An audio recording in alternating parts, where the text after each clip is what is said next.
Hello दोस्तों, एक बार फिर से बहुत बहुत स्वागत है आपका मेरे YouTube channel the Virat master पर। दोस्तों, आज हम बात करेंगे how to start study for IAS। अगर आप IAS बनना चाहते हैं या आप IAS की परीक्षा देने जा रहे हैं तो आपको इसकी शुरुआत कहाँ से करनी चाहिए, कैसे करनी चाहिए, तो इस विषय वस्तु की चर्चा आज हम इस वीडियो में करेंगे। और आपको जानकारी में मैं आपको 10 ऐसे पॉइंट्स दूंगा, आप अपनी तैयारी को कैसे शुरू कर सकते हैं, किस पॉइंट से शुरू करते हैं और कहां पर और कैसे इसको मेंटेन करना है, वो जानकारी आपको मैं आज की इस वीडियो में देने वाला हूं। ठीक है दोस्तों, तो सबसे पहला पॉइंट है हमारा मेंटली प्रिपेयर्ड। आपको मानसिक मजबूती की बहुत आवश्यकता होगी अगर आप सिविल सर्विस का एग्ज़ाम देने जा रहे हैं या अगर आप IAS बनने जा रहे हैं। अगर आप अभिलाषी छात्र हैं, IAS बनने चाहते हैं और अपना करियर देखते हैं IAS भविष्य में, तो आपको क्या करना होगा, शुरुआती में आपको परीक्षा की जब तैयारी शुरू करने जा रहे हैं तो आपको अपने आप को सबसे पहले अन्य बातें सारी समान रहने पर, all other things are being equal, आपको क्या करना है, अपने आप को पहले मेंटली प्रिपेयर करना है कि आप इस परीक्षा में, इस दंगल में उतरने जा रहे हैं। क्योंकि दोस्तों IAS की जो रणभूमि है वो बहुत ही ताकतवर, वहाँ पर मानसिक जो है क्षमता वाले लोग वहाँ पर चाहिए। अक्सर स्टूडेंट्स फेल हो जाते हैं, 1 या 2 या 3 अटैम्प्ट में वो फेल होते हैं और अपनी पढ़ाई वहीं पर रोक देते हैं। तो आपको सबसे पहले ये देखना है कि आप IAS बनना क्यों चाहते हैं, आपके अंदर ऐसी कौन सी क्वालिटी है जिससे आप IAS बनने के योग्य हैं या लायक हैं। तो ठीक है दोस्तों, तो आप देख लीजिए आपके अंदर ऐसी कौन सी क्वालिटी है जो आपको IAS बनने के लायक बनाती है, उसके काबिल बनाती है। ठीक है। और दूसरी मानसिक मजबूती ये कि आपको घबराना नहीं है। अक्सर स्टूडेंट्स क्या होता है, परीक्षा पहला जब वो अटेम्प्ट देते हैं और परीक्षा में जब वो अनुत्तीर्ण हो जाते हैं, फेल हो जाते हैं, तो वो अपना दिल छोटा कर लेते हैं और स्टडी को वहीं पर रोक देते हैं या अगला स्टंप देने की कोशिश भी नहीं करते।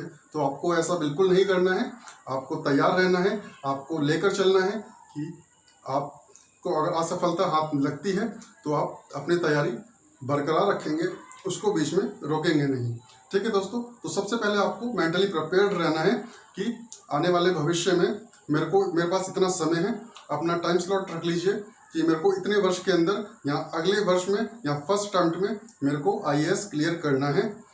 ठीक है। तो सबसे ज़्यादा इम्पोर्टेंट है दोस्तों आपका मानसिक संतुलन।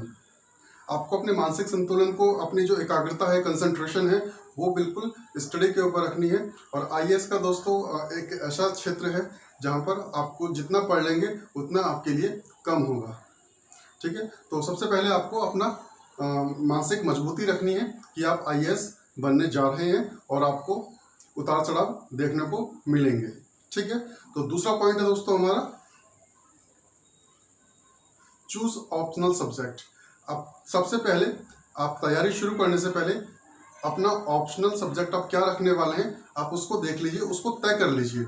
आप तैयारी करने से पहले ही अपने ऑप्शनल सब्जेक्ट जो मेंस में आपका होते हैं, 2 पेपर होते हैं जिसके, आप उसको पहले से ही डिसाइड कर लीजिए कि आपने क्या सब्जेक्ट चूज़ करना है। आप सब्जेक्ट चूज़ करने की बात करें दोस्तों, तो आपको जो अपने ग्रेजुएशन में सब्जेक्ट पढ़े हुए हैं, तो आप उन्हीं में से किसी एक सब्जेक्ट को ले लीजिए जिसमें आपकी अच्छी ग्रिप है, अच्छी पकड़ है, तो आप उस सब्जेक्ट को ले सकते हैं। और जो फेमस जो सब्जेक्ट्स है वो आपका geography, history, political science, public administration, ये 4-5 जो सब्जेक्ट हैं वो थोड़े फेमस हैं। अक्सर स्टूडेंट्स इन्हीं को चूज़ करते हैं। ठीक है दोस्तों, तो आपको तैयारी शुरू करने से पहले ही अपने मेन सब्जेक्ट को अपने डिसाइड कर लेना है कि आपने अपनी परीक्षा में ये ऑप्शनल सब्जेक्ट रखना है मेंस के लिए। आपको तैयारी जो शुरू करनी है दोस्तों, वो प्री के लिए तैयारी शुरू नहीं करनी है, आपको फाइनल के लिए, इंटरव्यू के लिए, आप इंटरव्यू तक की तैयारी शुरू करेंगे अपने पहले पड़ाव से ही या शुरुआती दिनों से ही। आपको सिर्फ प्रारंभिक परीक्षा को उत्तीर्ण नहीं करना है, आपको फाइनल IAS की जो परीक्षा होती है उसके लिए तैयार होना है। ठीक है। तो दूसरा हुआ हमारा, आपको अपना ऑप्शनल सब्जेक्ट चूज करके रख लेना है। और तीसरा है दोस्तों आपने अपना ऑप्शनल सब्जेक्ट चूज कर लिया।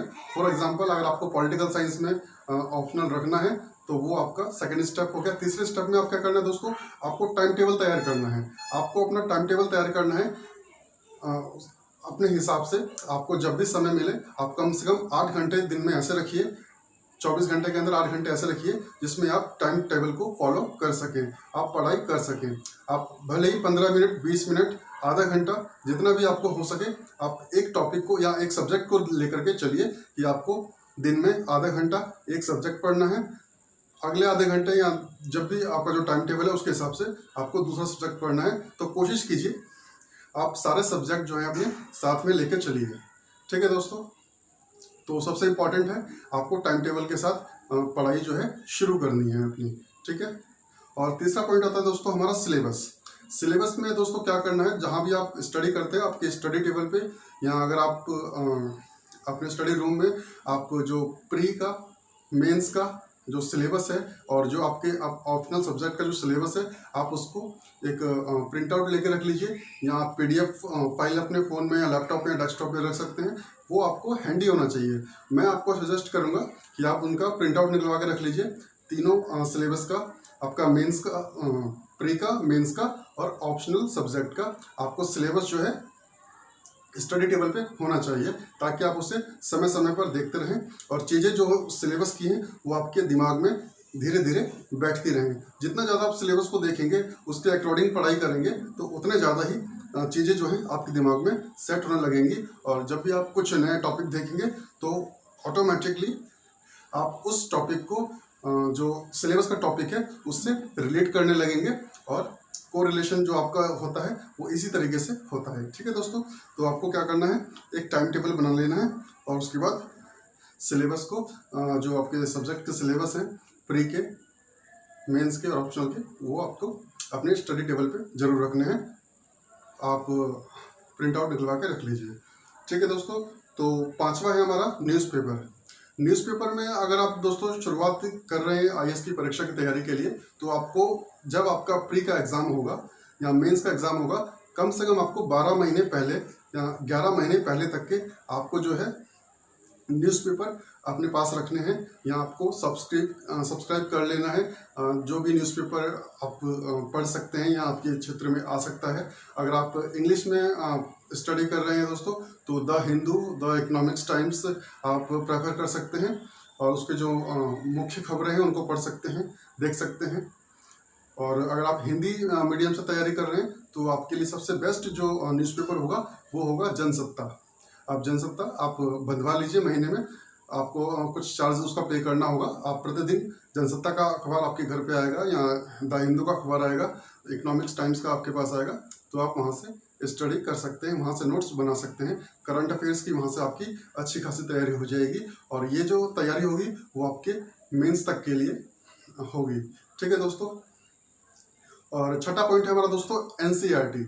आपको शुरुआती जो दिन होंगे आपके, जो यहाँ यूँ कह लीजिए आपको जो शुरुआत करनी है आईएएस स्टडी की, तो वो करनी है एनसीईआरटी बुक से। एनसीईआरटी में आप क्लास 6 से क्लास 12 तक की बुक्स ले लीजिए। जो भी आपके सब्जेक्ट हैं या टॉपिक जो मैच करते हैं उस पर्टिकुलर जो सब्जेक्ट जो है 6 to 12 के, आप वहाँ से देख लीजिए। आपको ये आराम से किसी भी बड़ी स्टेशनरी शॉप में मिल जाएगी जहाँ पे बुक्स सप्लाई की जाती हैं, तो वहाँ से आप इनके नोट्स ले सकते हैं एनसीईआरटी बुक के। या अगर आप ऑनलाइन इसको अवेल करना चाहते हैं या आपको मिल जाते हैं तो आप ऑनलाइन भी पढ़ सकते हैं, लेकिन मैं सजेस्ट करूँगा आप हार्ड कॉपी अपने पास रखिए एनसीईआरटी बुक्स की। ठीक है दोस्तों, तो एनसीईआरटी बुक्स में दोस्तों आपका जो कॉन्सेप्ट्स है वो थोड़े क्लियर हो जाते हैं। और जो प्री का जो एग्जाम होता है दोस्तों वो कॉन्सेप्चुअल बेस ही होता है। आपकी जितनी संकल्पनात्मक जो क्षमता होगी या मजबूत होगी वो, तो उतना ही आपके लिए फायदेमंद होगी प्री की परीक्षा में। तो प्री की परीक्षा जो होती है दोस्तों वो कॉन्सेप्चुअल बेस होती है। आपको उसके जो फाउंडेशन से, प्रिंसिपल से, सिद्धांत है, उनको पकड़ के चलना होता है और उसके इर्द गिर्द ही प्रश्न पूछे जाते हैं। ठीक है दोस्तों, तो छठा हुआ एनसीईआरटी बुक्स आपको रखनी है, शुरुआती दिनों में तैयारी करनी है उससे। और एनसीईआरटी बुक्स के साथ अगर आप रेफरेंस बुक चाहते हैं तो रेफरेंस बुक भी साथ में रख लीजिए। और जो टॉपिक आप पढ़ रहे हैं तो आप उस टॉपिक को रेफरेंस बुक से भी और एनसीईआरटी बुक से भी पढ़ाई कर सकते हैं। ठीक है दोस्तों, और सातवां पॉइंट आता है दोस्तों हमारा प्रीवियस ईयर क्वेश्चन पेपर। आपको क्या करना है, आपको इजीली ऑनलाइन आप परचेज कर लीजिए प्रीवियस 10 ईयर्स के 20 ईयर्स के आपको सॉल्व्ड क्वेश्चंस मिल जाते हैं एक बुक के अंदर। तो वो आप ऑनलाइन इसको परचेज कर लीजिए और आप अपने पास रखिए, स्टडी टेबल के ऊपर रखिए। आप देख लीजिए आप जो टॉपिक पढ़ रहे हैं, जो सब्जेक्ट पढ़ रहे हैं, वहाँ से किस तरीके के क्वेश्चन पूछे जा रहे हैं और आपको किस तरीके से उनको तैयार करना है, अपने नोट्स तैयार करने हैं। तो उससे थोड़ा आपको आइडिया मिल जाएगा। तो आपको जो प्रीवियस ईयर के 10 ईयर्स 20 ईयर्स के जो क्वेश्चन अगर आपको मिल जाते हैं सॉल्व क्वेश्चन पेपर, तो वो आपको ऑनलाइन ऑर्डर करके मंगा लेने हैं। ठीक है दोस्तों। और 8वें पॉइंट आता है दोस्तों हमारा नोट्स मेकिंग। जो भी आप पढ़ाई कर रहे हैं, आप एनसीईआरटी बुक से पढ़ रहे हैं, रेफरेंस बुक से पढ़ रहे हैं, या फिर न्यूज़पेपर से पढ़ रहे हैं, या फिर आपने जो क्वेश्चन बैंक मंगाया है उससे पढ़ रहे हैं, तो आपको नोट्स बना के चलना है साथ साथ। आप देख लीजिए आपको जो आपको लगता है परीक्षा के दृष्टिकोण से क्या पॉइंट्स महत्वपूर्ण हैं और कौन से पूछे जाते हैं। अगर आप तैयारी करने जा रहे हैं तो थोड़ा सा आइडिया आपको मिल जाता है कि परीक्षा के लिए कौन कौन से जो प्रश्न हैं वो उपयोगी होते हैं और किस तरीके से पूछे जाते हैं। ठीक है दोस्तों। तो आपको नोट्स जरूर बनाने हैं पढ़ाई के साथ साथ। आप जो भी टॉपिक पढ़ रहे हैं उसका एक शॉर्ट नोट बना लीजिए, साथ साथ लिखते चलिए ताकि आपको याद रखने में आसानी हो और आगे जाके फ्यूचर में जब भी आप उसको देखें तो आप तुरंत उसको रिवाइज कर सकें, रिवीजन आपका हो जाए। ठीक है दोस्तों। तो आपको नोट्स जरूर बनाने हैं। और 9वां पॉइंट है दोस्तों हमारा solve previous year question papers. आप क्या कीजिए, जब आप तैयारी कर रहे हैं उस पर्टिकुलर टॉपिक से या उस पर्टिकुलर सब्जेक्ट से, जब आपका कंप्लीट हो जाता है टॉपिक या सब्जेक्ट, तो आप देख लीजिए पिछले क्वेश्चंस पेपर में जो क्वेश्चंस हैं प्रीवियस ईयर्स में पूछे गए हैं आईएएस की परीक्षा में, या मॉक टेस्ट जो आपको ऑनलाइन अवेलेबल होते हैं, तो उनको सॉल्व करने की कोशिश कीजिए, उनको हल करने का प्रयास कीजिए। भले ही आप गलत करें शुरुआती दिनों में, लेकिन आपको बिना देखे आपको अपनी समझदारी से उनको हल करने का प्रयास करना है। तो ये बहुत इंपॉर्टेंट है दोस्तों। अगर आप स्पीड अपनी बना के रखना चाहते हैं तो आपको क्या करना है, शुरुआती दिनों से ही मॉक टेस्ट को साथ में लेकर चलना है। ठीक है। तो आपको समय समय पर अपना सेल्फ इवैल्यूएशन जरूर करना है। ठीक है दोस्तों। 10वां पॉइंट है दोस्तों हमारा रिवीजन। आप जो भी टॉपिक पढ़ते हैं, जो भी कुछ पढ़ते हैं, सब्जेक्ट पढ़ते हैं, आप हफ्ते में एक दिन ऐसा बांध लीजिए कि आपको उस दिन केवल रिवीजन करना है। अपने टाइम टेबल के अंदर आप हफ्ते का एक दिन ऐसा रख लीजिए जिस दिन आपको सिर्फ रिवीजन करना है, कुछ पढ़ाई एक्स्ट्रा नहीं करनी है, रिवीजन करना है और अपना जो टाइम है आपका वो स्पेंड करना है। ठीक है। जैसे आप अगर टाइम टेबल तैयार करते हैं तो आप फ़ोन, लैपटॉप वगैरह या सोशल मीडिया से दूर रहेंगे, तो आप हफ्ते में एक ऐसा दिन रख सकते हैं जहाँ पर आपको सिर्फ रिवीजन करना है और आपका स्पेयर टाइम हो, आप जहाँ पर अपने मन मुताबिक जो चीज़ें हैं उनको कर सकते हैं। अपने लिए हफ्ते का एक दिन रख लीजिए। रिवीजन आपका हार्डली आधे दिन के अंदर हो जाएगा, आधा दिन आपको अपने हिसाब से बिता सकते हैं। ठीक है दोस्तों। तो ये 10 पॉइंट्स थे तो जो मैंने आपको बताए, एक बार मैं आपको दोबारा से बता देता हूँ। पहला था हमारा मेंटली प्रिपेयर्ड, आपको मेंटली प्रिपेयर्ड होना सबसे पहले। दूसरा है ऑप्शनल सब्जेक्ट हमें चूज करके रखना है शुरुआती दिनों में ही। तीसरा टाइम टेबल बना के रखना है। चौथा सिलेबस हमारे टेबल पे होना चाहिए, प्री का, मेंस का और जो आपका ऑप्शनल सब्जेक्ट है। पांचवा न्यूज़पेपर, अगर आप इंग्लिश मीडियम से हैं द हिंदू, हिंदी मीडियम से हैं जनसत्ता। छठा पॉइंट है हमारा, छठा पॉइंट है NCERT books plus reference books अगर आप यूज़ करना चाहते हैं। और आने वाली वीडियो में आपको मैं बताऊंगा दोस्तों किस सब्जेक्ट के लिए कौन सी रेफरेंस बुक सबसे ज़्यादा उपयोगी है इस परीक्षा के लिए। ठीक है दोस्तों। और 7वां पॉइंट था हमारा previous year question paper, question bank, solve question bank अगर आपको मिल जाता है तो वो ऑनलाइन आप ऑर्डर कर दीजिए। 8वां है दोस्तों नोट्स बनाना, आपको नोट्स बनाकर पढ़ाई करनी है। 9वां है दोस्तों हमारा मॉक टेस्ट या प्रीवियस ईयर के जो क्वेश्चंस हैं उनको आपको शुरुआती दिनों से ही सॉल्व करते हुए चलना है। और 10वां है दोस्तों रिवीजन, आपको सप्ताह में एक ऐसा दिन रखना है जो आपने पूरे सप्ताह में पढ़ा है उसका एक बार रिवीजन हो। जितना ज़्यादा आप रिवीजन करेंगे उतना ज़्यादा आपको चीज़ें जो हैं दिमाग में उतरना शुरू हो जाएंगी और वो परमानेंटली आपके दिमाग में सेट हो जाएंगी। ठीक है दोस्तों। तो आज की वीडियो में इतना ही, मिलते हैं अगली वीडियो में। अगली वीडियो में दोस्तों हम बात करेंगे हमें प्रीलिमिनरी जो हमारा एग्जाम है या मेंस के जो हमारा एग्जाम है, आईएएस के एग्जाम को क्लियर करने के लिए, उसको क्वालिफाई करने के लिए हमें किन रेफरेंस बुक का सहारा लेना चाहिए या हमें किन रेफरेंस बुक को प्रेफरेंस देनी चाहिए। तो टॉप जो मोस्ट फेमस बुक्स हैं उनकी चर्चा हम आपको बताएंगे, अगली वीडियो में करेंगे चर्चा। और इसके लिए आप क्या कीजिए, हमारे यूट्यूब चैनल को सब्सक्राइब कर लीजिए ताकि आने वाली वीडियो की नोटिफिकेशन सबसे पहले आप तक पहुंच सके। ठीक है दोस्तों, तो आज की वीडियो में इतना ही, मिलते हैं अगली वीडियो में। Thank you.